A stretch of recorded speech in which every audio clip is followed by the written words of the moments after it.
মুলতবির পর আগামী সংসদ অধিবেশনের প্রথম দিন সংস্কার পরিষদ ইস্যুতে সমাধান না হলে জনগণ রাজপথে নামবে বলে হুঁশিয়ারি দিয়েছেন বিরোধী দলীয় নেতা ডাক্তার শফিকুর রহমান। জামায়াত নেতারা বলেন, পাকিস্তান ভোটকে অস্বীকার করেছিল বলেই 1971 সালে তাদের চরম মূল্য দিতে হয়েছে। বিএনপিও জনগণের হাঁ ভোটকে অস্বীকার করলে চরম মূল্য দিতে হবে। অপটিক্যাল ব্রাইটেনার, কালার গার্ড এবং ডার্ট লক সমৃদ্ধ অ্যাডভান্স ফর্মুলায় এলো নতুন রে ডিটারজেন্ট পাউডার। মহান স্বাধীনতা ও জাতীয় দিবস উপলক্ষে জামায়াতে ইসলামী ঢাকা মহানগর দক্ষিণের এই আলোচনা সভা। জাতীয় প্রেস ক্লাবে আলোচনা সভায় যোগ দেন হাজারের বেশি নেতাকর্মী। বক্তব্যে ঘুরে ফিরে উঠে আসে হাঁ ভোটে জয় পাওয়া সংবিধান সংস্কার পরিষদের ইস্যু। প্রধান অতিথি বলেন, হাঁ ভোটকে অস্বীকার করলে চরম মূল্য দিতে হবে বিএনপিকে। আপনি সংবিধানের এক অংশ মানবেন, আর এক অংশ মানেন, ভারী মজা। একটা অর্ডারের ভিত্তিতে দুইটা ভোট একই দিনে হয়েছে।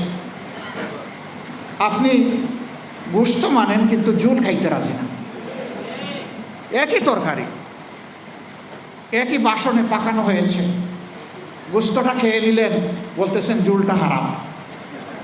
তো ওই গোস্ত তো জুলের ভিতরে পাকানো হয়েছে, তাহলে এই গোস্ত হালাল হয় কিভাবে? ওইটাও হারাম। প্রধান বক্তা এলডিপি চেয়ারম্যান বলেন, স্বাধীনতার ঘোষণা দিয়ে জিয়াউর রহমান মানুষের হৃদয়ে জায়গা করে নিয়েছিলেন। সেই জায়গায় যেতে হলে তারেক রহমানেরও হাঁ ভোট মেনে সংস্কার করা উচিত।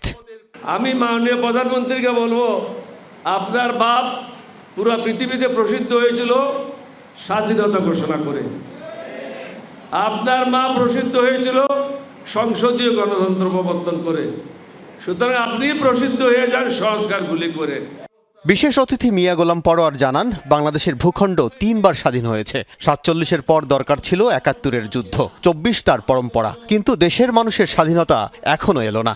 জনগণের অর্থনৈতিক, রাজনৈতিক, সাংস্কৃতিক, সমস্ত মানবিক স্বাধীনতার অর্থই হচ্ছে প্রকৃত স্বাধীনতা। আল আমিন হক অহন, যমুনা নিউজ, ঢাকা।